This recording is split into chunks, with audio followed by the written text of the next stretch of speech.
Morning.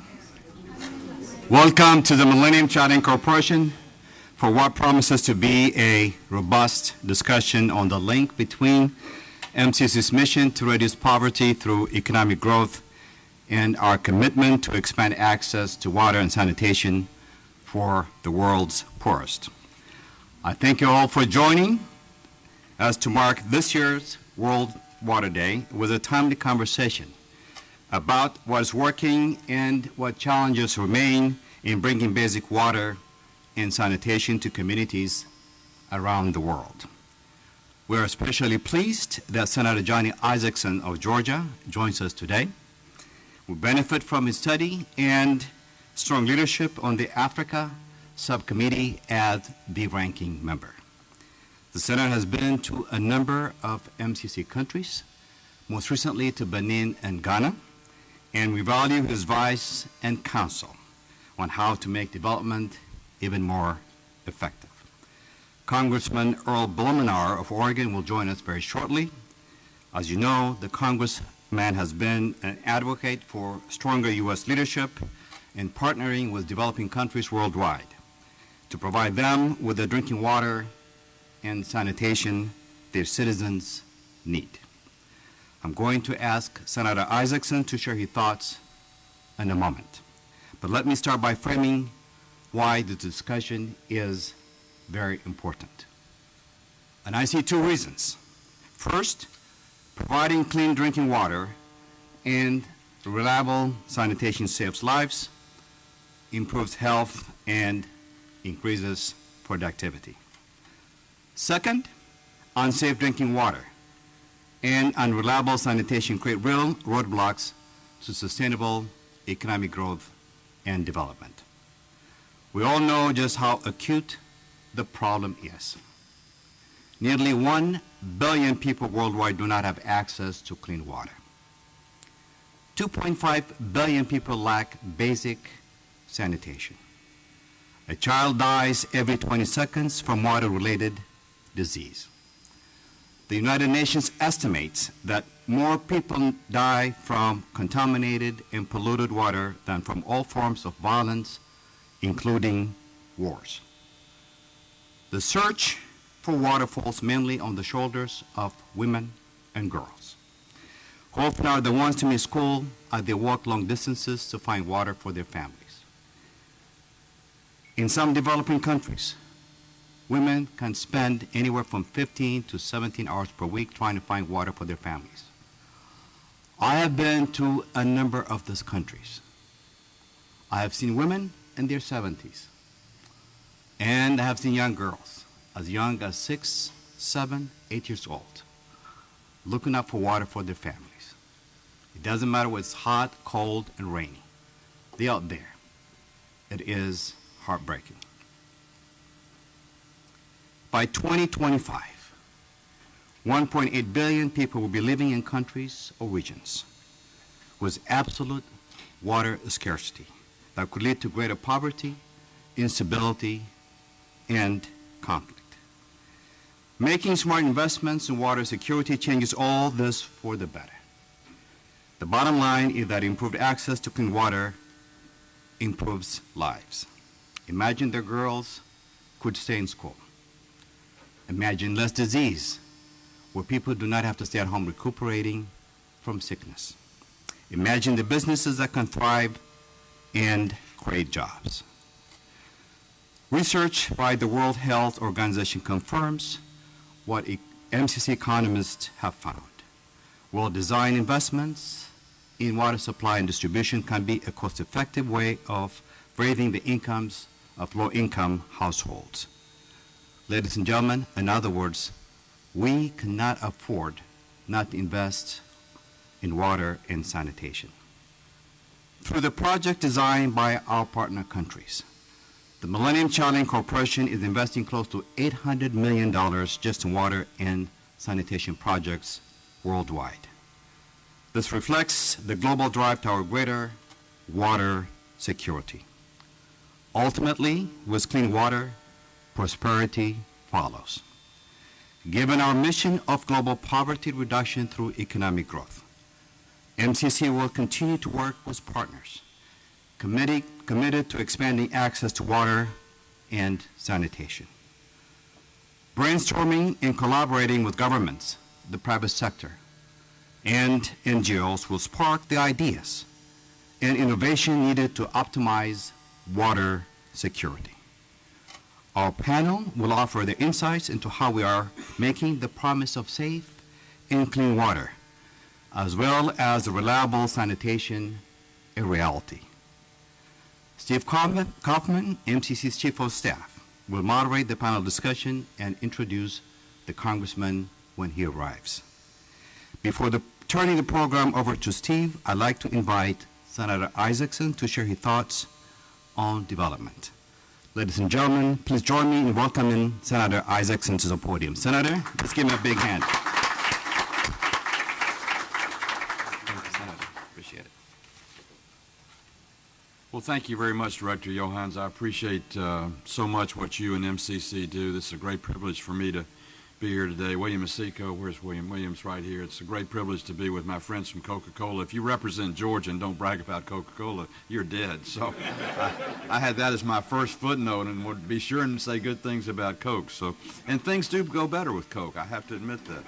I am honored to be here today. I'm a big fan of MCC. I've told people, in fact, I was talking to some of the members in the ante room, that if we appropriated all of our money conditionally in foreign assistance like we invest our money at MCC, we'd have much improved accountability in terms of foreign assistance, and we'd have even better results. It's a great program, and I'm glad to work with them anywhere I can, particularly on the continent of Africa. I'll begin my remarks by people say, how in the world does this guy get interested in Africa? Well, that's a good question. My second year in the Senate, the leader called me up and said, I've got a vacancy on foreign relations. You helped me out with some things. Would you like to serve there? And I said, well, if you need somebody to be there, but I don't have a big interest in foreign relations, but I'll do it. About a week later, Dick Lugar called me up and said, nobody will take the Africa Subcommittee ranking member position. Will you take it? And I said, well, I don't know anything about Africa, except I know Andy Young, my good friend, has Good Works International over there, but I'll be more than happy to do it, and I did it. Then I felt compelled to go on a trip to Africa, and I did one trip and fell in love with the continent and the tremendous opportunity that the United States and Africa have to be partners together, which is really what the African people are looking for. I've watched the Chinese and the investment that they're making in Africa, but they make a fatal mistake. They invest a lot of money, but they bring Chinese workers to build the buildings, and they all leave, and the African people are very intuitive. And they understand full well that it'd be a lot better if that money was being invested in jobs for Africans and an improvement in their quality of life. And when you combine the PEPFAR initiative that President Bush started and President Obama has continued, that's worked primarily through USAID and through the CDC in Atlanta, we've made tremendous gains on the continent in terms of fighting and reducing the infection of AIDS. Because of what Rotary International have done with the NET programs, we're actually reducing malaria, and less children are dying every year from malaria infection.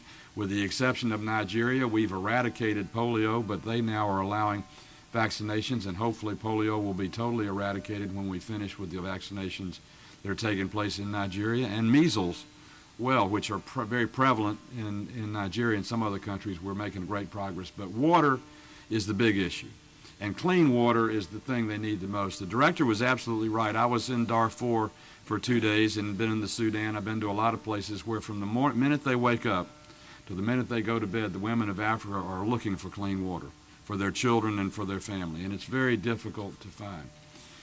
I had the privilege of going to Adesio, Ghana last May and visit with the Coca-Cola Company, a Coca-Cola Clean Water Project put in by the RAIN Foundation, which is Coca-Cola's African initiative, which William is in charge of. And I went through a remarkable experience. Adesio is a village outside of Accra, Ghana, which is the capital, which is abject poverty. There's no infrastructure whatsoever. Their source of water is a river, which it was absolutely the nastiest thing I've ever seen in all my life. And Coca-Cola went there in their $30 million initiative, which they've been doing in Africa the last 6 years to provide clean water, and created a compact themselves with this village. So when we arrived, Senator Coons from Delaware went with me on the trip. He's the chairman of the Africa Subcommittee. I'm the ranking member. But this was a trip that I initiated because of what I had heard Coca-Cola was doing. And the village had made a makeshift stage beside the treatment plant, which was right in the middle of the village. And I was a developer, and I did a lot of land application, wastewater treatment plants. I put in a lot of sewer lines and water lines. I know a good bit about infrastructure. But I saw this package plant was the most modern package plant you could possibly see.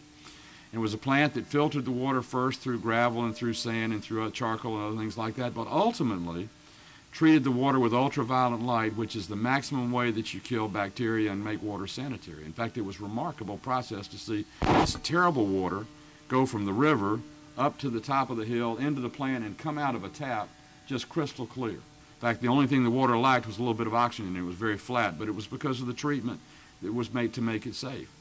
So we sat there and watched a demonstration, William, of how the water was processed and done. We had a Coca-Cola gentleman there who was helping walk through. The chief came up, and then when the presentation was over, I looked over on the table and I saw some plastic cups with Coca-Cola's logo on it.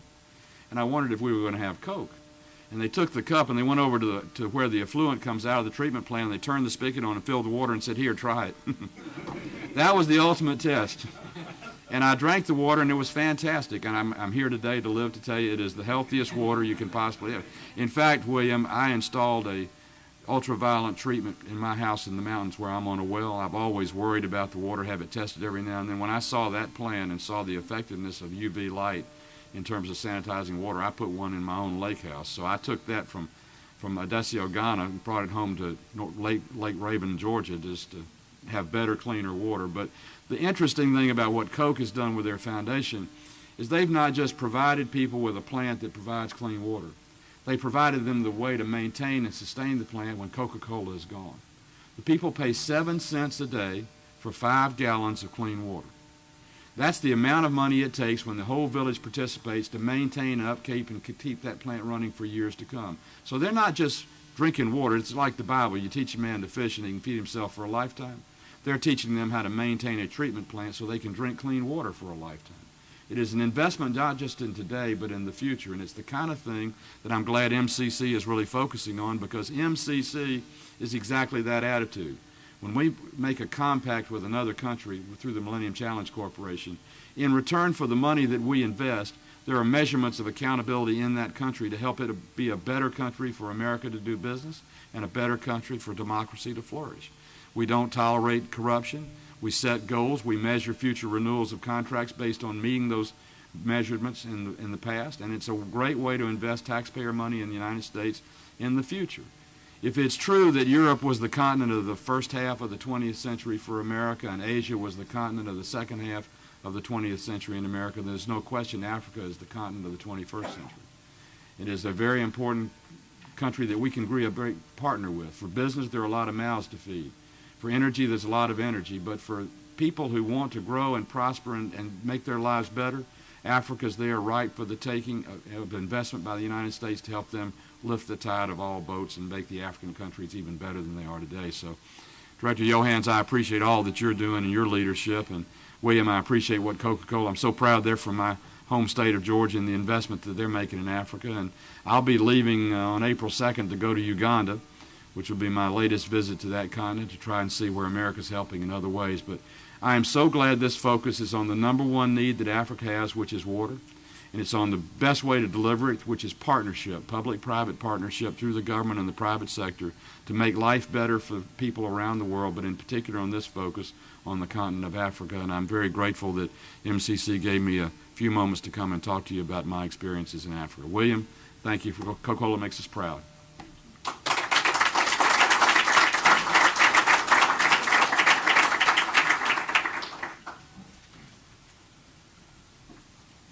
Thank you, Senator Isakson, for your time and to share your perspective with us today. We know that you have to leave now for an important hearing, but you've really given us a good starting point for today's seminar and some wonderful ideas to help springboard us going forward. So we really appreciate it. I'd like to invite our panelists to come forward, and I think we're going to just have a little noise as well as we open up another side of the room so people can sit down. Thank you, and Daniel, thank you very much.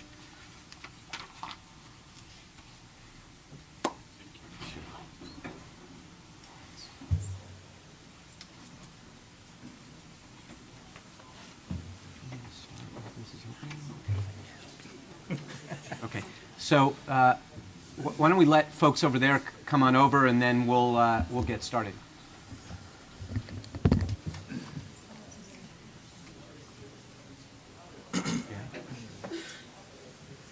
Yep, these are all open as well.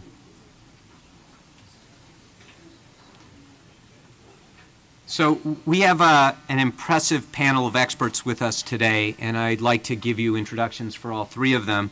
I'll start with MCC's own Dr. Omar Hopkins, who's seated in the middle. Dr. Hopkins is a director in our infrastructure team. He leads the technical development and implementation of many of MCC's water and sanitation projects, currently focusing on Mozambique and Cape Verde on opposite sides of the African continent. Dr. Hopkins has 15 years of professional experience working overseas in Latin America, Asia, and Africa, as well as in the United States. He began his career as a Peace Corps volunteer in Mali, working on hand pump maintenance. He has since worked for nonprofit organizations, the private sector firms, and government agencies, including being sponsored by the American Association for the Advancement of Science as a diplomacy fellow at USAID. Just this weekend, Dr. Hopkins returned from Mozambique, where he is advising the government on implementing MCC's compact. You've already heard a little bit about our second panelist, William Isakson. Since 2007, Mr. Isakson has been the president of the Coca-Cola Africa Foundation. He began his career at Coca-Cola in 1995 as a corporate attorney in his home country of Kenya.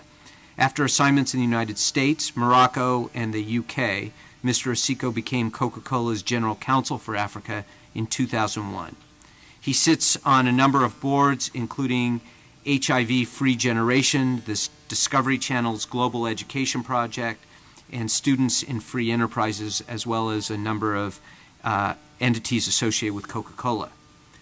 Through the development of manual distribution centers, which Senator Isakson described, the Coca-Cola Company has cultivated entrepreneurship and revolutionized franchising in Africa, and the Coca-Cola Foundation's Replenishing Africa Initiative, or the RAIN project, strives to provide over 2 million people in Africa with clean water and sanitation by 2015. Mr. Isakson, thank you for being here today. Finally, it's my honor to introduce Mr. Ned Breslin. Mr. Breslin is Chief Executive Officer of Water for People, an innovative Denver-based nonprofit, although they operate throughout the world, including significantly in Africa, that focuses on creative, collaborative, and sustainable solutions to challenges in water and sanitation. Mr. Breslin joined Water for People as its Director for International Programs in January 2006 and was appointed Chief Executive Officer in 2009. Before joining Water for People, Mr. Breslin worked on water supply projects for a range of local and international NGOs in Kenya, South Africa, Zimbabwe, and Mozambique. Water for People's business-oriented approach works to establish partnerships among local and national government institutions, NGOs, private firms, and entrepreneurs to enable local communities to plan, build, finance, maintain, and operate their own safe water and sanitation services. You will hear a lot, I'm sure, today about local approaches to dealing with water and sanitation issues. In 2011, Mr. Breslin received the prestigious Skoll Award for social entrepreneurship for his innovative work with Water for People. Mr. Breslin, thank you for being here today with us. So the way we're going to move forward in terms of format is I will pose some questions to the panelists, and we will invite the audience to also ask questions, and we'll see how that goes, trying to alternate back and forth. As Daniel mentioned, we are expecting Congressman Blumenauer to join us, so we'll stop in the middle when he's able to make it. But let's get started with our panelists. I'd like them each to provide some brief opening comments, focusing on the issue of innovation. We hear the word innovation tossed around frequently in international development. And I'd like each of our panelists to give an example or think about what are new or best practices their organization is applying and how development can be implemented innovatively in the water space. So why don't we start with Dr. Hopkins, since it's MCC, and we'll then move through the panels. Great, thanks, Steve. So a couple thoughts on innovation in the water practice at MCC. Let's just start with the premise that where there's great need and resources are constrained, there's really a requirement for some kind of creative and innovative thinking about how to resolve those problems. And within MCC, we have the model itself lends itself to certain constraints that are quite challenging for us. And those are noted, especially the twin constraints of time. We have a firm 5-year clock, so our projects need to be developed and designed and then implemented during that 5-year period. And that is really quite a challenge for us. And we also have a kind of a firm fixed budget without a possibility of extension. So those are kind of the institutional environment in which MCC is operating that kind of forces us to really think about how we develop and implement projects in the field. Let me talk a little bit about an activity that we're doing in Mozambique, which is an institutional reform and development project. In Mozambique, when we were discussing with the government many years ago, six or so years ago, the development of water projects in Mozambique. One of the areas in which they approached us was to help them support bringing water and sanitation services to small and medium towns. So they had large towns which were kind of economically viable, and they had rural water programs which were more or less well established, but there was this kind of donut hole, if you will, in the sector. And so we worked with our counterparts to identify strategies that would work in their context, that they had the political will and drive to kind of make the necessary changes. There was a great deal of discussion internally among the Mozambicans and within the larger donor community, their larger stakeholder partners. And it was not an easy discussion. You were there. But I have to say that after 4 years of implementation, 4.5 years of implementation, we're really kind of turning the corner on that institutional development. And I think we're now in a position, it took a lot longer than perhaps all of us would have thought or have liked, but we're really now at a point where we have kind of an institutional framework and donor buy-in and government commitment to solving this kind of very particular problem that has kind of been longstanding in Mozambique. So I think that's kind of the example of how MCC can partner with our country counterparts to really kind of identify areas that have been persistent problems and try to develop solutions to address those issues. Mr. Isakson, why don't we turn to you for some opening remarks, particularly on innovation.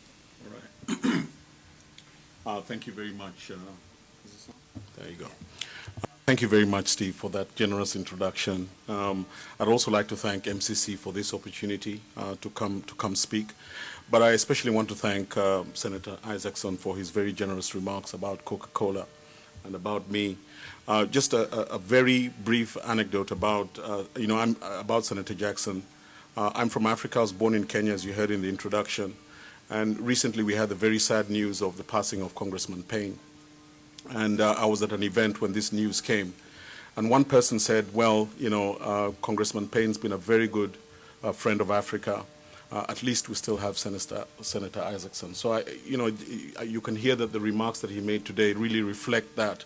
And all the way out in Africa, people appreciate the work that he's doing for us and for the people of the United States. On innovation, again, I'll tell a small anecdote. When I was growing up, I was born in Kenya, as you heard. And when I was growing up, my father was helped out a little community near the village where he was born. And the women would walk for miles to go and get water, and he put in a well This was in the 60s. He put in a well with a hand pump, and it worked very well for the first 6 weeks. And as soon as we left and went back to the city after our holidays, we got word that the pump wasn't working. And so my father traveled back to the village, did what was necessary to get the pump working again, and it worked. And again, after a short period of time, the pump never worked. And after a while, I remember going past this village many years later and seeing the site of this hand pump rusting away, and the villagers had gone back to what they were used to doing. My father meant very well, but it was clear that infrastructure alone was not the solution to the problem. There were issues around sustainability, and those who know me in working in this space, and our partners GTF and Monica and Tom are here, they know that I am passionate about sustainability. How do we ensure that this infrastructure is going to work after we have implemented the program? And what have we done to prepare the community to understand their role in ensuring the sustainability of the project? You heard Senator Isakson speak about a project in Ghana. I'll just say a little bit more about that because I think that's an innovative solution to sustainability. This project in Ghana is part of a program we call Safe Water for Africa. And it uses we use a partner called Water Health International. The Water Health International concept is to use a mini filtration plant, as you heard the Senator describe, to filter water that is from a local water source that may be contaminated to produce clean and safe water for the community. Now, that is the infrastructure side. What we also do in this project is to prepare the community before any work is done on the infrastructure to understand their role in the sustainability of the project. They donate the land locally where the mini filtration plant will be built. They set up water committees to run the plant, to access the 7 cents the Senator spoke about, and to use that for the maintenance of the plant. The other innovative thing about this particular project, Safe Water for Africa, is a partnership between Coca-Cola and a number of other partners that include Diageo. Now some of you may not know Diageo. It's a multinational, principally alcoholic beverage company. But they also make soft drinks, which compete with Coca-Cola in a number of countries in Africa. But we put our commercial differences aside to come together to solve what is a significant issue in Africa. You heard Daniel Johannes talk about the statistics, about the stark problem of water access and sanitation. Africa bears the brunt of that. The only continent that will not meet the Millennium Development Goals. In fact, Africa on water access and sanitation is going backwards. And we thought we had to think innovatively about bringing partners together who had a common vision about solving this problem. It wasn't easy to sell this to business managers in Coca-Cola, I tell you. It took a lot of selling because they were focused on the commercial differences. And I said, here is a partner that is prepared to put skin in the game. They share a common vision about solving Africa's water crisis. And in the end, I'm pleased to say that our business folk agreed to it. And we have this partnership, Safe Water for Africa. It's in 4 countries today in Africa, and we plan to roll it out to other countries as well. And the statistics are very, very positive. We expect 2 million people to benefit from this program over the next 5 years. So I'm really pleased to be part of this panel. Thank you for that generous introduction, and we'll talk some more over the questions. Thank you. Thank you. Mr. Breslin. Yeah, thank you very much. I think what William says is absolutely spot on, that the key to this is actually the long-term functionality and sustainability of whatever investments we make. And I think one of the challenges in the water and sanitation sector in general is that the market, if you will, the philanthropic market, the USAID market, the entire kind of ecosystem of water and sanitation actually inhibits innovation. And I think it inhibits long-term results. And this is why. The senator from Georgia made a really nice introduction about girls walking to fetch water all day. The reality in most parts of the world is they're walking past a broken hand pump or previous infrastructure that's been put in by some organization. The reason that happens is because success in what we call success is putting in a project, completing a grant, signing off on it, saying it's done, hoping it's sustainable, but not really going back and checking. And so Water for People is considered innovative not because we have lots of cool gadgets. I mean, we do have some cool gadgets. But I think we're innovative because we basically have said organizationally, let's turn this on its head because the market's wrong, so let's switch the market a little bit. The whole point of philanthropic giving, the whole point of USAID investment, MCC investment, DFID investment, corporate investment, anything like that, is to do an investment in a way that water flows forever, right? That's the point. So let's put that as the goal and the outcome of our particular program and drive towards that. And so we've developed a program called Everyone Forever. It's very simple. It's very, very simple. It's got 5 components, and it's where all of our innovation comes from.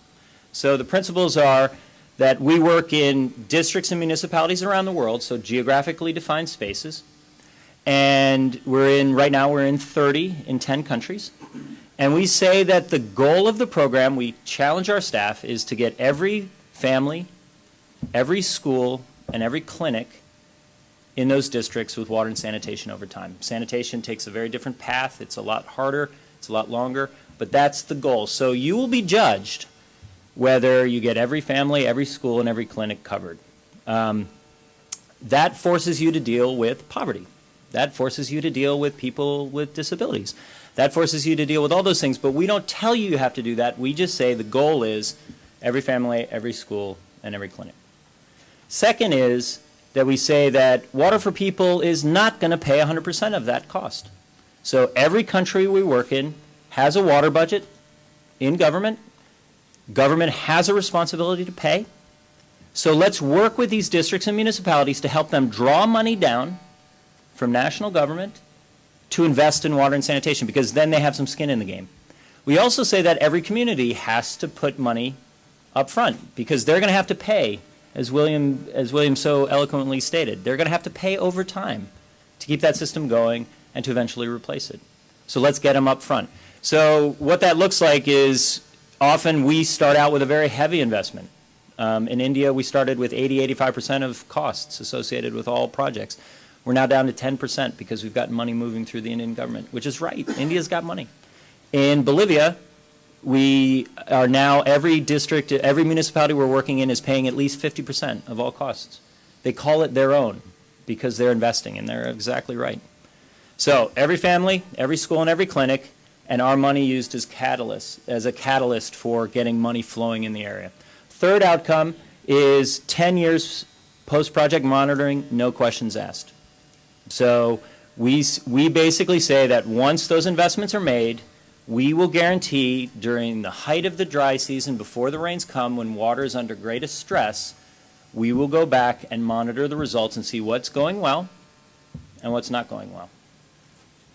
Fourth part of this is these are the 2 forever pieces. So the outcome of our work has to be that every district and municipality we're working in never needs another international water NGO ever again. That's what we're supposed to be doing. So let's hold us to that outcome, and let's track it over time. So if they ever have to call CARE, CRS, great organizations, but if they ever have to call them in to sort it out, then we failed. And let's say that. And then the fifth is if these districts and municipalities become islands on their own, let's say we get to full coverage, let's say that coverage continues, let's say everyone is still in place over time. One of the key outcomes is that systems are replaced and systems expand as populations expand, because then if they don't, then everyone's not covered, right?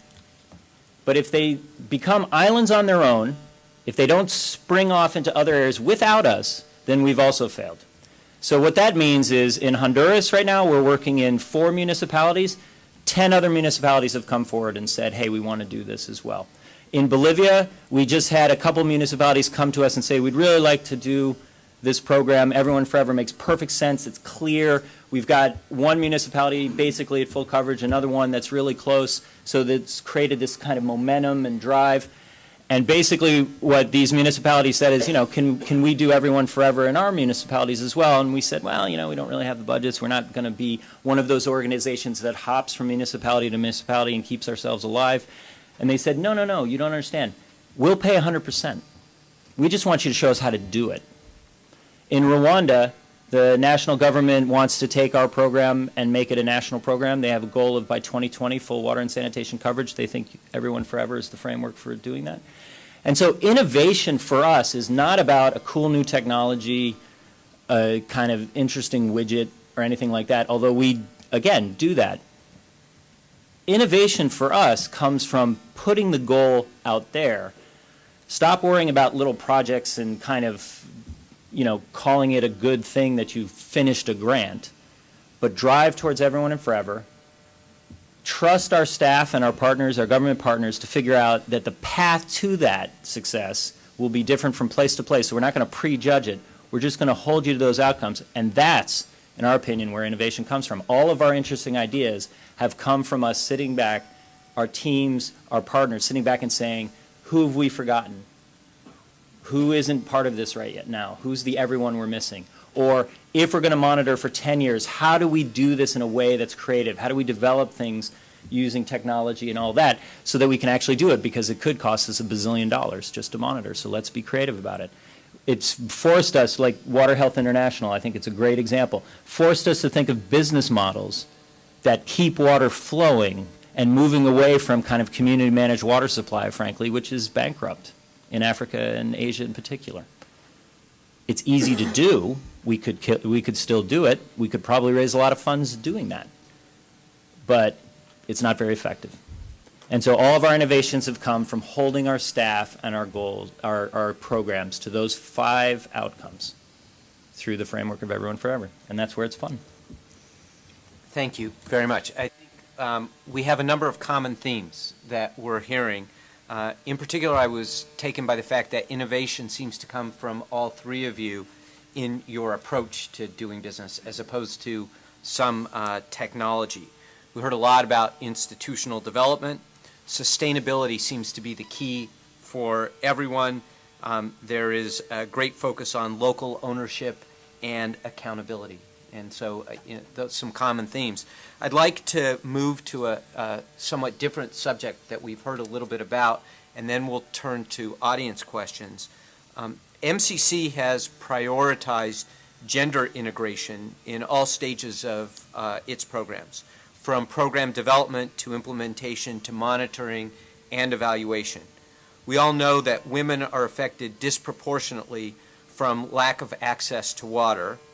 In your view, panelists, how has this problem improved at all as awareness grows? And can you share an example of a project that has successfully bridged gender inequalities? Mr. Siko, why don't we start with you on this? Thank you very much, Steve. I think you asked a question which, in the question itself, you kind of answered it, because you said women and girls are disproportionately disadvantaged by water access issues in Africa. The flip side of that is that when you invest in water access programs in Africa, women and girls are disproportionate beneficiaries of those programs. And here's why. When we set out to do our RAIN program that the Senator mentioned, the Replenish Africa program, we had some bold goals. We said 2 million people by 2015. The company committed $30 million. And we had a strategic plan that we wanted to be in every country in Africa with a project by 2015. When we announced this commitment, there was no mention about gender. We didn't say that we are going out to disproportionately invest in women and girls. However, 2 years into the program, we decided to measure how many women and girls were being positively impacted by these programs, and we were blown away. 250,000 women and girls were benefiting from these programs, and their lives were changed forever, with no no special focus. We were just going out into communities, looking at which were the most needy, and putting in the infrastructure, working with the community to ensure sustainability. And when we counted it, it was amazing. School enrollment up, incomes increased, real tangible benefits. And so there is something to be said in overemphasizing and focusing on women and girls. Because when women and girls benefit, I think everybody knows that the entire community benefits. And gender now plays a significant part in how we design our programs. And we've decided that we're going to measure in every program how many women and girls are being affected. It's not just going to be a by-the-way kind of thing that it started out to be. Because we've seen that the effect is phenomenal right across the community when women and girls are positively affected with the water program. Thank you. Mr. Breslin. So my daughters were raised in rural Mozambique, and when we got there, my youngest daughter was 14 months, and my oldest daughter was just under 3. And they, as you know, in Africa, right, girls and boys, they kind of move in packs. So my daughters were part of a group of 12 girls from Lashinga, ranging in age from Gemma at the time, my youngest was the youngest in the group, a couple kids on the back, up to about 12, 13 years old. And so my daughters were really excited as they got to know their friends. So they went, for the first day that we were there, they went with them to fetch water, right? And they carried little buckets, and it was all very sweet. They came back and they said, "This stinks. This is the worst." And I said, "Exactly, it's the worst." And they did it one more time in the 7 years we were in Mozambique, and they hated it beyond belief. Their friends missed an enormous amount of school because they were fetching water. So I always say water and sanitation are absolutely women's issues, absolutely girls' issues. If you care about it, you care about it. You care about water and sanitation. And what I like about some of the work that's happening around the world is some of the most interesting work is where, as William said, where you recognize gender as a huge issue, but you don't kind of over-program for it, right? But you create the space for women to thrive because that's what it's all about, right? If girls actually have their water carrying burden reduced, they go to school and then they have opportunities that they didn't have otherwise. They can actually start to get control of their lives, which is great. One of the things that I really like is a lot of the entrepreneurs that we're starting to support are women. We're creating space for women to solve these problems. There's a group in Uganda, in Kampala, 2 women who are running a company that we're supporting that is into desludging, right? So they go around to houses and they say, "Hey, I'll come over and, you've got a full toilet, and for this amount of money, I'll kind of clean out your esgoto in Portuguese, right? Your sludge." And they're making a ton of money, and they're doing really, really well because of it, and they're providing a service. In Blantyre, we work with a bunch of water user associations, and these associations are really interesting because they're run on a private operator model. They're called associations totally for political reasons, right? Because private operators, that's kind of a bad name. So they're run as a water user association. But one of them in Nkolokoti has created over 80 jobs, has massive amounts of money in their bank account. They're extending services without any additional support from us.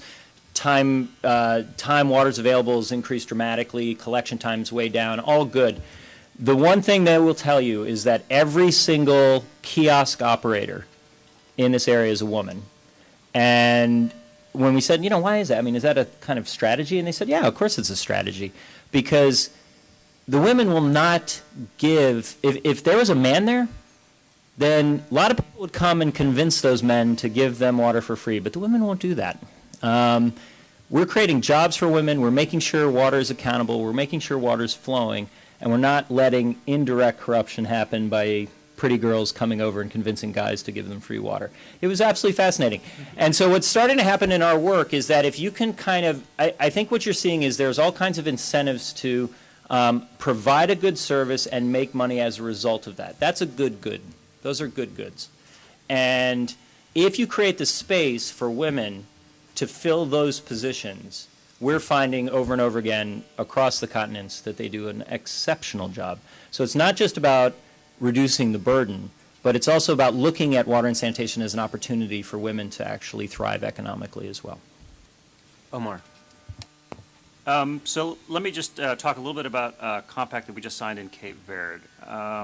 It's primarily an institutional reform and utility reform project, and we had some very intense discussions internally in MCC and with our country counterparts about what was the right space for social and gender integration within that project, and how to build it in a way that was kind of permanent and would kind of last beyond the life of the project. So we began kind of with a top-down approach. Our assumption was that if you did not have social and gender implications on the forefront of your mind at the very beginning part of the planning process within the sector, that doing a lot of effort down at kind of the bottom of the pyramid, you put yourself at risk of the sustainability of those outcomes. So in Cape Verde, we worked extensively with our counterparts, and when I say we worked extensively with our counterparts, there was a lot of education in both directions about the role of gender and social analysis and what was feasible and not feasible in the context.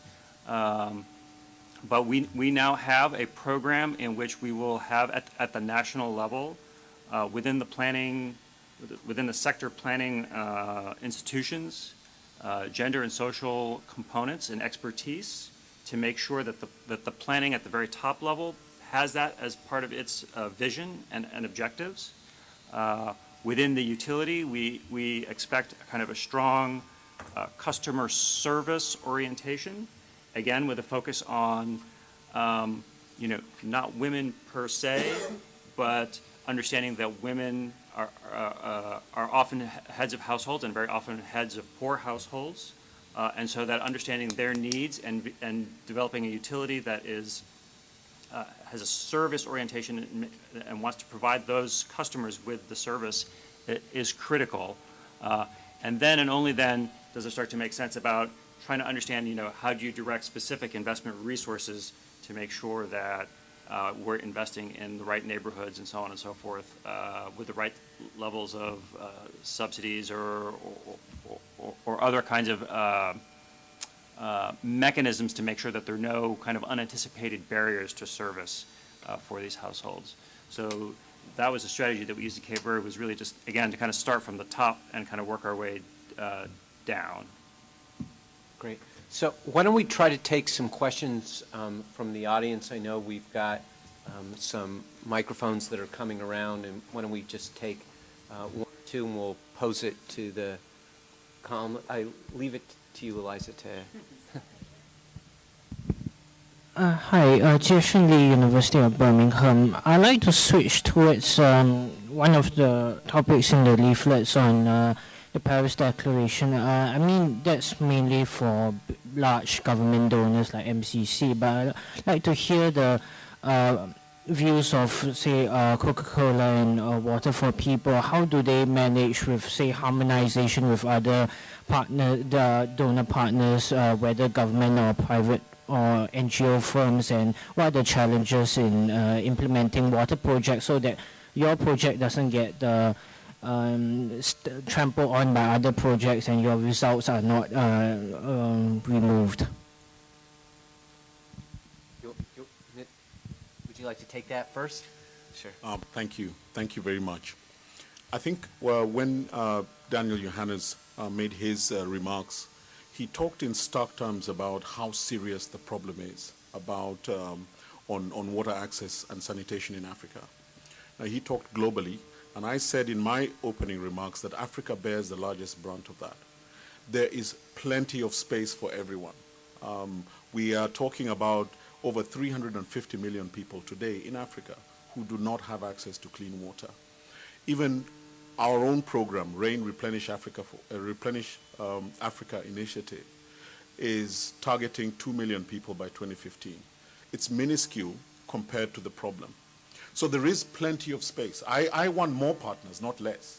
I'm trying to bring more people into this space because the problem is massive. And the partners that I'm really looking to work with are government. I'm really looking to work with governments. We've got a big partnership with USAID that's been going since 2003, and we want to bring more on board because governments can bring scale, they can bring resources that perhaps the private sector is unable to bring, but the private sector can bring, and civil society can bring things that perhaps government doesn't have. And that's the community connection that ensures the sustainability that Ned talked about earlier. So I think that there is space for everyone, as long as everybody's bringing to the table what their special capability is. And I think that you can see on this table that we have representation from civil society, from government, and from the private sector. And there's a very happy balance between those three interest groups. Okay, and there's plenty of space. We want more, not less. Mr. Breslin, anything to add on that? If you look at polio, right, why did polio succeed? Polio succeeded because everyone got behind a big goal. They didn't sit back and say, oh, we're going to do 50,000 vaccinations this year and get a grant for that. And once we, take pictures of all those vaccinations happening and then we close out the grant and call it a day and we did a good job. And that's not why polio worked. Polio set a big goal and everyone in the sector got behind that. And what they did is they not only set that big goal, but they monitored it unrelentingly. So I think that the water sector and the sanitation sector, first of all, everybody talks about sector coordination. Nobody likes doing it, right? We've got our own projects. We got our own things. This is about us. We've got to account to our donors, blah, blah, blah. I think that if the water sector set a big goal to eradicate water and sanitation poverty, really, not just talk about it, but really did it, I think you would open up fundamentally new partnerships with corporations, with institutions like MCC and USAID and all that kind of stuff that was driving towards that goal. Once that happens, I think we'll get there. Until that happens, it will continue to be competitive. It'll continue to be people tripping all over each other. It'll continue to be uncoordinated. And I think William's absolutely right. The key to that is to back governments around the world to think of corporations not just as places where we get money for philanthropy, but how do we use the unique skill set of corporations towards this goal? And how do we combine drive towards the eradication of water poverty? Until we do that, it's still going to be a mess, even though we'll all talk nicely. So, Omar, unfortunately, at this point, I want to put the discussion on hold for a moment to introduce someone who has had a profound impact on United States efforts to improve access to water and sanitation. I'd like to introduce Congressman Earl Blumenauer of Oregon. He is a champion for U.S. foreign assistance in water and sanitation.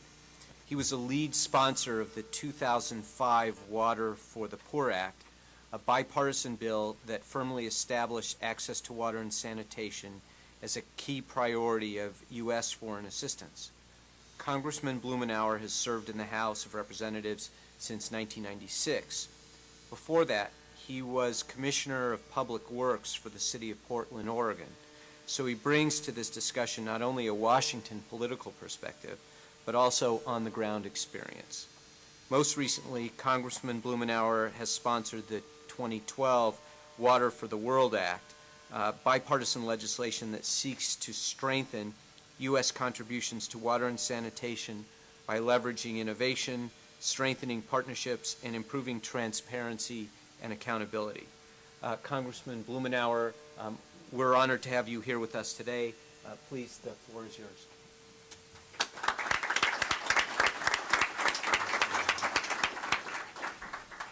Well, thank you very much, and I apologize for sort of parachuting in. I enjoyed the last few minutes of conversation, and I wish that the powers that be would permit me to just kind of hang around here with you and kind of soak this in and become further energized and enlightened. Unfortunately, I'm on the budget committee these days, and there's some weird things happening on Capitol Hill, and my team thinks I should be back there. But I did want to spend a moment, deeply appreciate your investment of time and energy here today and what you do around the world. I appreciate the Millennium Challenge Corporation for allowing me to be a brief part of this effort. I wanted to, if I could, touch briefly on the background of some of our efforts in Congress, how our efforts are complementary to what is being discussed here, and why, very simply, the United States needs to be doing more. We all celebrate Thursday as World Water Day, but how many of us truly outside this room get it? How effective are we at driving the facts home? That in the course of 10 minutes that I'll be privileged to interrupt this panel, that there will be, what, 30 children who will die needlessly. A couple 100 million hours women will be spending today collecting water. Being able to take these statistics and really make them come alive in terms of what it means for men and women around the planet. The children who are not going to be in school, the costs to developing countries in an economic sense as well as the human sense. Well, our job, those on the panel, those in this room, in this year is to make sure that we use World Water Day this year and every year as a tool to increase the number of people who understand how pressing the global water challenge is.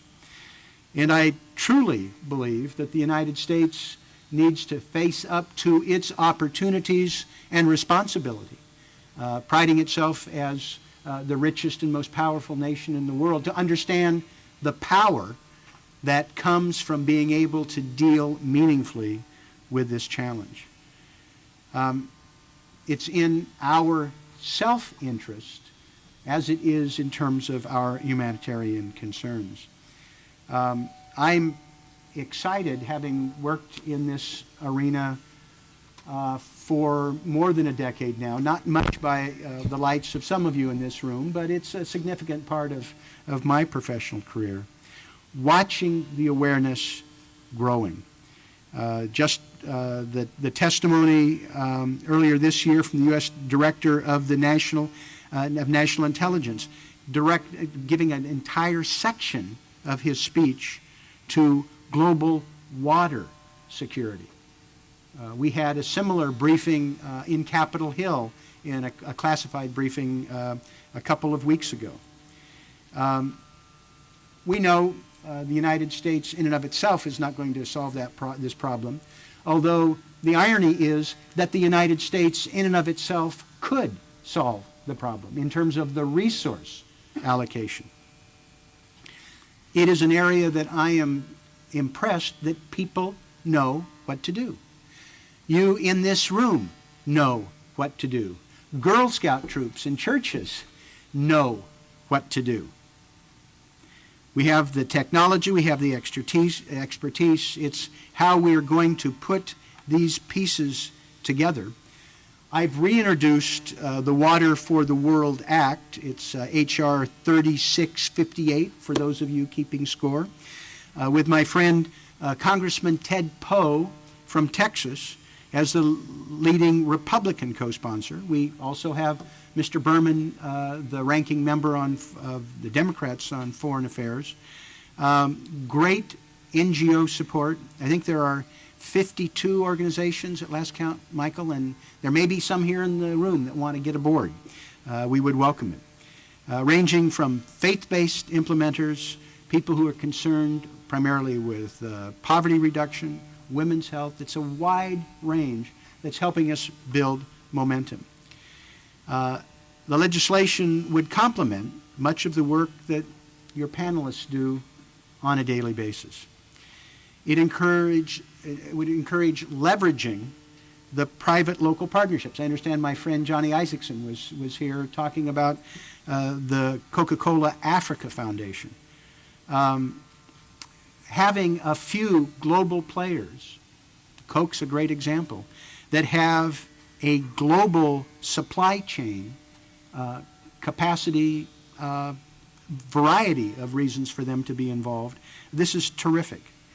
As Ned knows through his leadership at Water for People, the WASH community has been doing, again, just extraordinary work. People we're learning from past experience that there's sustainability of projects needs to be the watchword. Broken pumps, filled latrines, no funding or expertise for repair is worse than wasting money. It's a lost opportunity. It discourages people. It sets us back. And with your help, being able to focus on what works and avoid failed experiments, I'm convinced it assumes a much greater role than I have appreciated before. Our legislation focuses on sub-Saharan Africa in particular. I mean, this is an area that has haunted me since I was in South Africa in 2002 and sort of started this journey that led to the legislation today.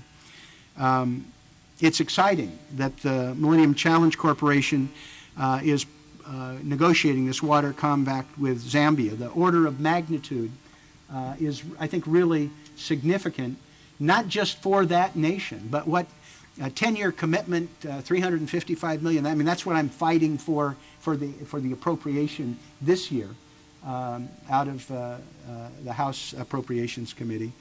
Making a 10-year commitment like this, being able to make a difference on the ground, and watch, and for others to be able to watch what difference it makes, I think is going to be profound.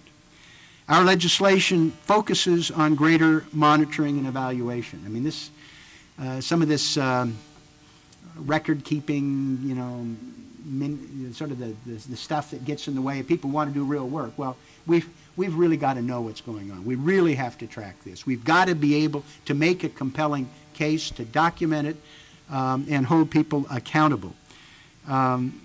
It's something that the Millennium Challenge Corporation, I think, is predicated on, and I appreciate it. It's what I think we're seeing at USAID today. Secretary Clinton and her leadership, the leadership at AID, I think there's more focus on that as well.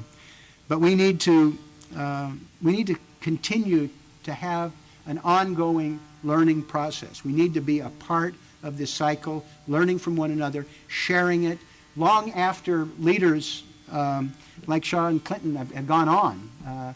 Not let them go, keep them engaged with their credibility. It's important, from my vantage point, that we're able to have people understand what role water plays in our global assistance effort.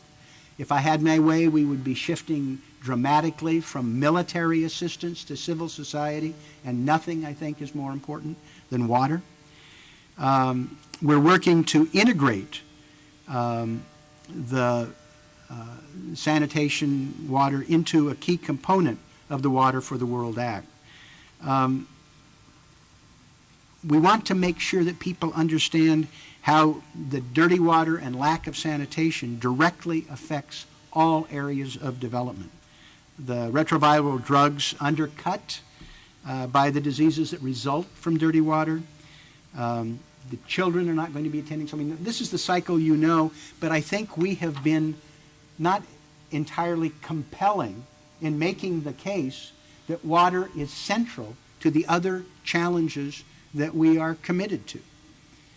I note the passing of my colleague, Don Payne, who was a partner on the Foreign Affairs Committee with me, deep, deep personal concern, particularly about sub-Saharan Africa, but he'd traveled the world, had seen the impacts of inadequate water and sanitation, and it was, I think, perhaps fitting that on the day of his passing, the United Nations reported that the world had met a target that was codified in the legislation that Don passed with me to cut in half the proportion of people without safe drinking water by 2015.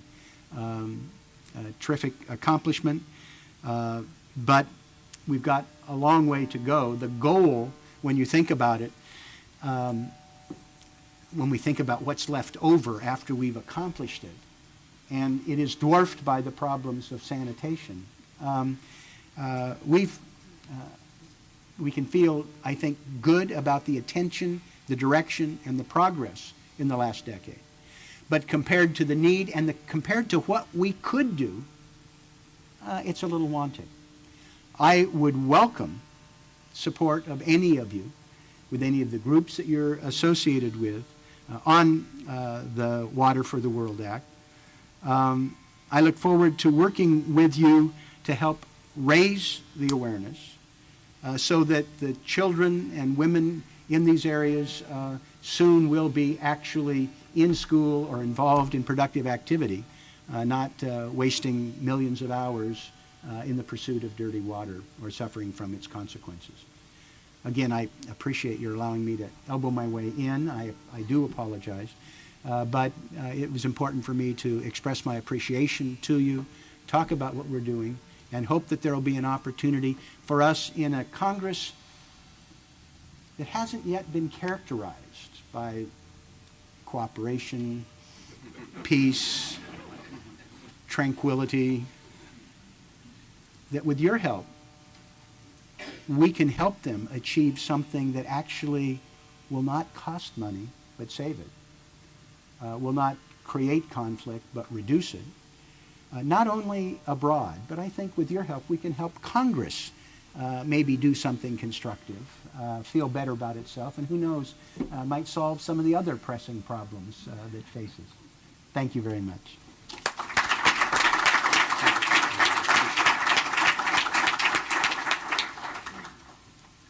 Thank you, Congressman. Appreciate your stopping it. Thank you.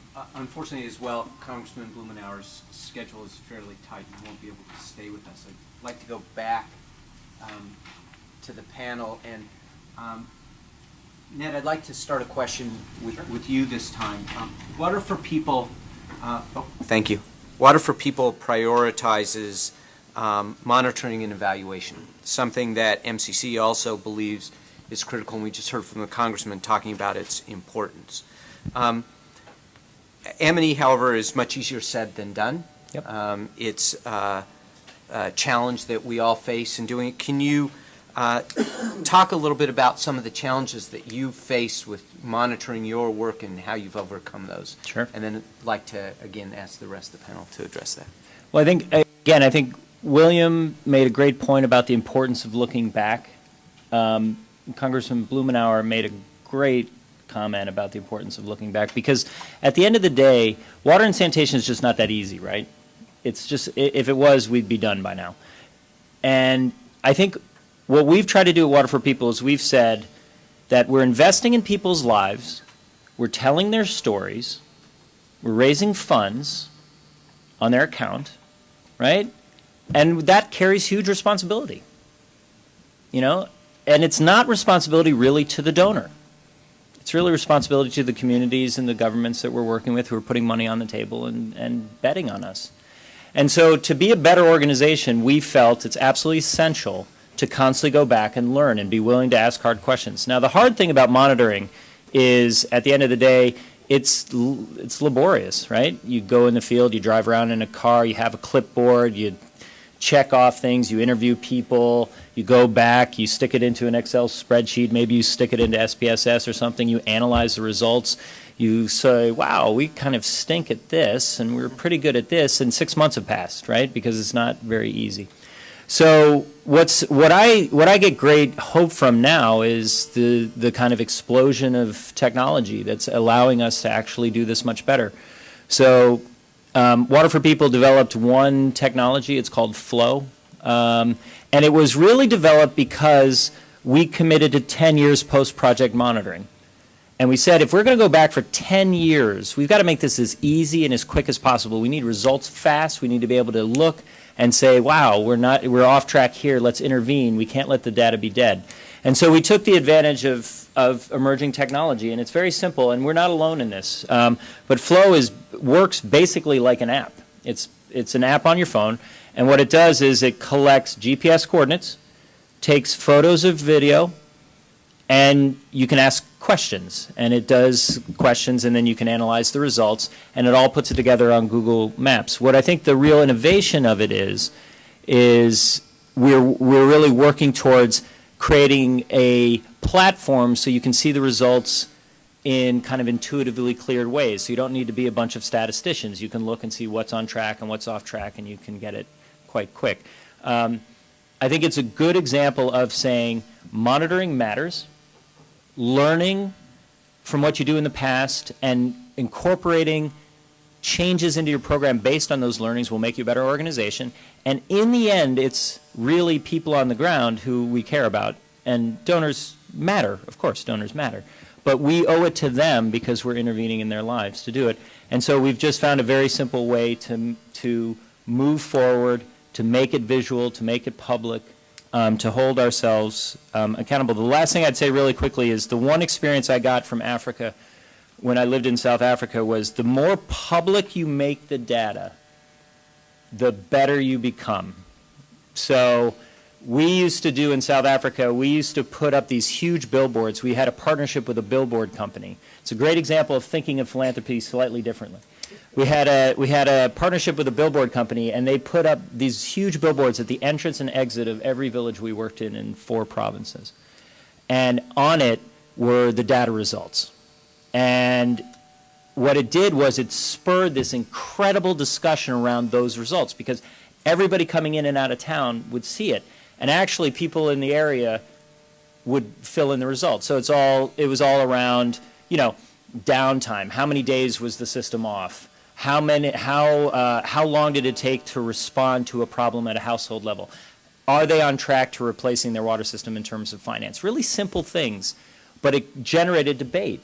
And it allowed people to sit back and say, hey, we're off track here. We maybe need to rethink our tariffs. Or the response time is still so slow that actually we need to rethink the O&M system here because it's not working. And I think that's where monitoring is really powerful. So there's a lot of technologies that are making it easier. The excuses for not monitoring are gone. We should do it. And you actually become a better organization as a result. Omar, do you have anything to add to? Sure. Well, let me just build on some of the comments that Ned has made. Obviously, MCC is built around the concept of looking at our projects through an economic lens. So kind of right from the very beginning, we're making judgments about a range of possible investments within the sector. Not all of them can be equally good. And so we work diligently internally and with our counterparts to develop packages that are optimal in some sense, given the constraints that we face. And we use and we build in monitoring and evaluation from the beginning, kind of based on our assumptions and our models, so that we can track progress as we go forward throughout implementation. That said, it's a lot easier to say than it is to actually do. And I think this issue of getting the data in time to really affect kind of programmatic decisions is really a challenge. So I'll just tell a couple of kind of brief snippets. Again, on the Cape Verde example, we were developing the compact, and we were challenged by Steve, among others, to really think about how we could move forward the economic analysis piece in the design process, so that the economic analysis and the generation of the indicators that flow out of that analysis are really built into our project. And I think, at least from my experience, we really learned a lot in the 6 or 7 years that MCC has been business in how we use the economic analysis to do the design, and what that means in terms of the kinds of indicators that we're looking for. Have we gotten it 100% right? I'm sure the answer is no to that. But I think we are doing better, and we are learning from our past experience. William. Thank you, Steve.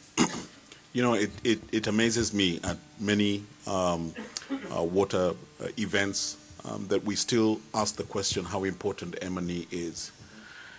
Let me just ask a question of you. Would you ever invest in a company because of a commercial they produced? You know, and Coke certainly makes some great commercials, but you don't go out and buy Coke stock because you saw a commercial that you liked. If you want to invest in Coke stock, you go and look at the financial statements. In development, M&E are the financial statements of your projects.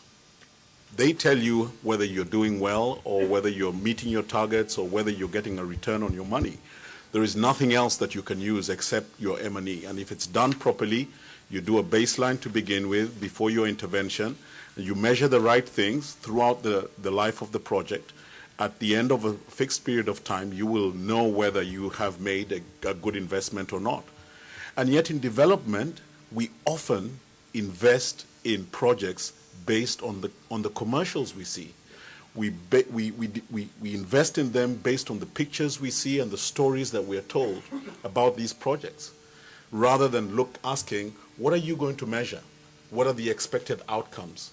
What is supposed to be the impact of this program? At the end of the day, so what? What was the difference with your intervention? So to my mind, M&E is essential. It is absolutely the starting point, your baseline, and your key indicators have to be the key ingredients you use to make your decision about investment. So absolutely M&E is essential, certainly from where we're sitting and how we look at our projects. Thank you. Ned, you had something. I absolutely love what William is saying. So here's a really simple M&E question that you can always ask. So the common currency in the water sector is numbers of beneficiaries helped every year, right? So that is an indicator of level of effort. That's how much work we did in a given year. But every organization has an annual report that says in 1998 we helped 200,000 people. And in 2004 we helped 6,000 people. And all that. So the best question I think you can ask is, what percentage of the beneficiaries you counted in 2006 still have water today? And if they can't answer that, then they're not actually a really good organization. Then, as William said, I wouldn't really invest in them, would you? Because they don't know. So a good challenge for all of us. Thank you. Why don't we turn it back over to questions from the audience. Eliza, I know you have a few over on this side of the room now. So.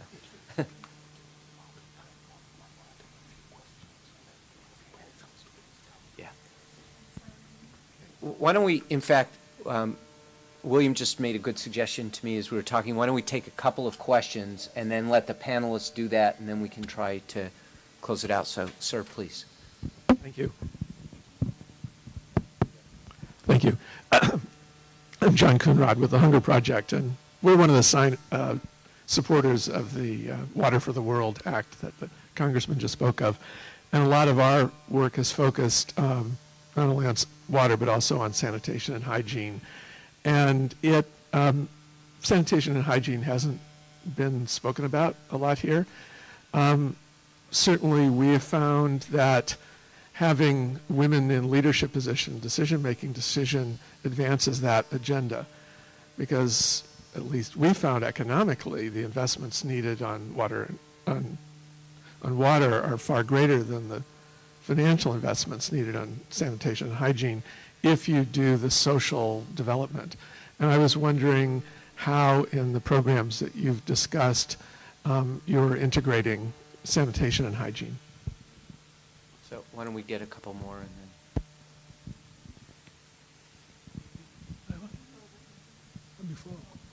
Sir, standing, please go ahead. David Baxter with Jacobs. In my many years of experience in infrastructure development in Africa, one thing that I have noticed, and that's been touched on here, that there's been a tremendous amount of investment made in infrastructure, but there's an irony that's involved that many countries would never have developed that infrastructure if they hadn't received foreign aid because they couldn't afford the systems that were being introduced to their countries. I had a question for you, Mr. Breslin, just in the sense of, I work very closely with a lot of women who have been involved, and I applaud the idea that women are the leaders in African development. Can you tell us some of the innovative experiences that you've observed or that have given an indication of how women have raise the funding in their communities to be able to afford this infrastructure, because when it's top down, often when the developer or the funder goes away, that's the end of the program. And if it's not supported by the community, it's just not going anywhere. Thank you. Why don't we take one more if we could?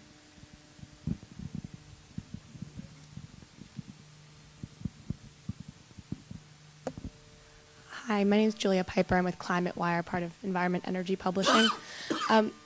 There's a lot of immediate issues. We've talked about the staggering numbers out there. But for some people, climate change could affect water going forward. How is that something you actually factor into development projects today? It is a far-off concern, and perhaps we don't know how it might affect water resources. How do you account for that in a dollar and cents and investment perspective? Okay. Ned, why don't we start with you? I have 3 questions there. All right, so. I'll go real quickly. So one of the cornerstones of Forever is that water is always flowing. So our program spends an enormous amount of time looking at water quality and water quantity, both of which are under threat. And so what it's done, because we've set that goal of creating districts that are at full coverage, that are water secure and don't need another international NGO, is we've forced ourselves into IWRM, right? So aquifer recharge. We've actually gotten into Central America into reforestation, spring protection, a whole range of things, because the outcome is not finish the project. The outcome is you're going to be judged on whether water is flowing. So it forces that question. Are you from South Africa? I love the accent. It's fantastic. Real quickly, in South Africa, one of my favorite schemes was using women's saving schemes to do exactly what you're saying. So there's really interesting networks in South Africa around women at local level who will share money around, and one woman gets it, right, and then she can go buy a refrigerator or something like that. Some of the most interesting ones I've seen in parts of KwaZulu-Natal in particular were using that mechanism to actually come up with enough money for not only repairs but also replacement of water points. So I think it's a good example, and those are women run. So that's a really quick example. And then lastly, on sanitation, I'm actually much more of a sanitation guy than a water guy. And I think, again, the challenge with sanitation is we're counting toilets, right? So how many toilets did you build this year? 10,000, great. Sure we are. And what we're really trying to do is say, use a bit of a cell phone analogy. So we call it sanitation as a business. So I have an HTC phone. I go to Verizon, and my wife goes to Verizon. She has an iPhone. People might have a Samsung. It doesn't matter. Verizon couldn't care less about the phone, right? They want you in that unbreakable 2-year contract, that ongoing relationship. And so what we've done is we've developed a sanitation program that basically says, can we figure out what that ongoing relationship is? Because if we just train a bunch of masons and give them enough money to build 1,000 toilets, they'll build 1,000 toilets. They may, maybe next time they'll build 2,000 toilets. But at some point that market will die and those masons will go away. And so what we've really done is, can we figure out the economic incentives to keep people engaged? In urban areas, what that generally looks like is the example I gave, desludging, right? So I got a deal for you. I'll get you a toilet, right? And every 3 months I'm going to come and I'm going to clean that toilet, and you're going to pay me a little bit for that payment. And you'll say, wow, that's a great deal, because I actually am tired of going to the bathroom outside, and it's an urban area, and I'd like a little privacy and all that kind of stuff. And then I'll take money that I earn from you, and I'll go to you, and I'll say, hey, I got a great deal. You want a toilet? Good. Let's have a toilet. And then the business is really keeping that relationship going. Anybody who comes into the area, right, I'm going to target as a customer. I'm going to target as somebody who needs a toilet. I'm going to develop that relationship. So what we've done is stop thinking about the toilets. We love toilets. I got toilets in my backyard. My daughters are totally embarrassed. It's horrible. But at the end of the day, stop thinking about the toilet. Think about the business and the service. It's based on Coke models. It's based on cell phone models, all that kind of stuff. Omar, you want to take on the 3 questions? 3 questions. So let's start with climate change. So one of the challenges, so MCC works a lot with urban utilities of various sizes. A lot of those utilities have, major problems, particularly financial problems that the consequence of which is, low levels of service and intermittent supply and the whole litany. So one of our goals in designing projects is to help make these utilities more resilient. right? So resilience means that, not only are they financially sustainable, but they have, a planning process in place to be able to kind of anticipate possible changes in their operating environment and so on and so forth, and to basically give them the tools and the wherewithal to be able to do that forward look and anticipate what kind of impacts, it might be climate change, but it could be any number of issues that are coming down the road, and to really kind of give them the tools, and by tools I don't just mean, computer software or something like that, but the human capital to be able to kind of manage those issues going forward. That's key. The other issue was in terms of, Gender and women raising funds and sanitation. Financing. So we have a project in Mozambique, a rural water program, where it's a government, we're just financing the government program. That program, there's probably someone in the audience from Co-Water. There you are. You're implementing that program in partnership with the government. And there, we're really working with the communities to self-finance their own kind of on-site sanitation systems. I mean, rural areas, it's pretty straightforward. And we've actually had quite a bit of success in terms of uptake. So this is not something that MCC is financing, but it's just it's part of the package of water supply training and social organization in communities to move them from open defecation to open defecation free environments. So we have a number of those. Sorry, the last one was sanitation itself. Yeah. So we also look at again, on rural areas, it's quite a bit different than in urban areas. I think it kind of goes without saying that when our counterparts are, push comes to shove and they're trying to make decisions about, the last dollar, does it go for water supply or for sanitation? The instinct is definitely for water supply. And so we definitely have a dialogue with them about the importance of sanitation. It's built into from our early stages in our planning models. So we kind of put a premium on that aspect.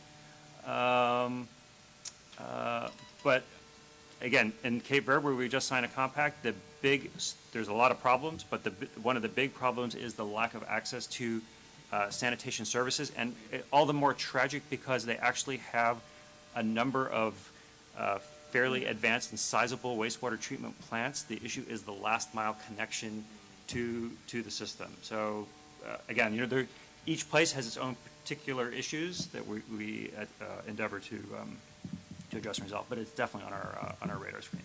William, please. I'm conscious of time, and I think my two panelists have answered these questions in some depth. I think I'll just focus on the sanitation and hygiene really quickly. Every time you have a new phone or a new appliance, you go through a process of change management. So if you use the phone that had a keyboard and you get a phone that has a touch screen, you have to learn kind of how to use the new instrument. And it's a process of change management. Sometimes if you're like me and you've got teenage children, they help you, they laugh at you, but they help you out with this change management process until you get proficient. And the thing is, for me, when you have a water access program and you're providing access to clean water to a community that hasn't had it, there's a change management process associated with how to use that water and how to make it impactful for the community. And for me, sanitation and hygiene is an integral part of water access. And it's that change management that teaches your community how to wash hands. All of a sudden they've got this new thing they didn't have before. They don't have to conserve it as much as they did. They don't just keep it for cooking and drinking. Now they can do a lot of other things. They can wash their clothes. They can do a lot of things that they weren't able to do before. And so sanitation and hygiene to me is the software part of the hardware and infrastructure part of giving water access. And it's absolutely integral in over 90% of the projects that we do. It's change management. It's a process. It's not an event. You have to go through it, as you are implementing the project and have a plan for what you do once your implementation goes, because you're changing behavior. And that takes time and effort. Great. Do you want to take a couple of minutes to sum up, and we'll just go down down the row, so. Okay, you want me to start? Yeah, please, go ahead. Well, thank you once again, everybody, for taking the time to listen. I think that the one point that I did want to leave with everybody is something that's often said, but difficult to do, and that's the idea of partnership. You know, the challenge that we have with water access is huge. For us, to be very honest, we have an interest in water access in places like Africa. It's an ingredient in our business. We use it in our production process, but we also share it with communities. So when you hear these stark statistics about communities that do not have access in water-stressed areas, particularly in Africa, it's not just a threat to those communities, it's a threat to our business. But we can't solve the problem by ourselves, and this is why for us partnership is important. And like I said earlier in my remarks, we will partner with people who share a common vision, whether they're our competitors or not. We will get together. If they share a common vision about solving the water crisis, then we will partner with them. We'll put the competition aside for purposes of focusing on this. So partnership is important to us. Look forward to working. We're already working with Water for People, civil society. Look forward to seeing what we can do with the Millennium Challenge Corporation. Thank you very much, everybody. Great. Thank you. Omar. Sure. So just to build on William's points, just a few words on country ownership and what that kind of means to MCC in terms of rolling out and designing projects and implementing them. You'll see that during our design process, we place a lot of emphasis on planning. And we really, a critical ingredient to the success of our projects is that our country counterparts really have a vision of where they are, a clear understanding of where they are, and a vision of where they would like to go.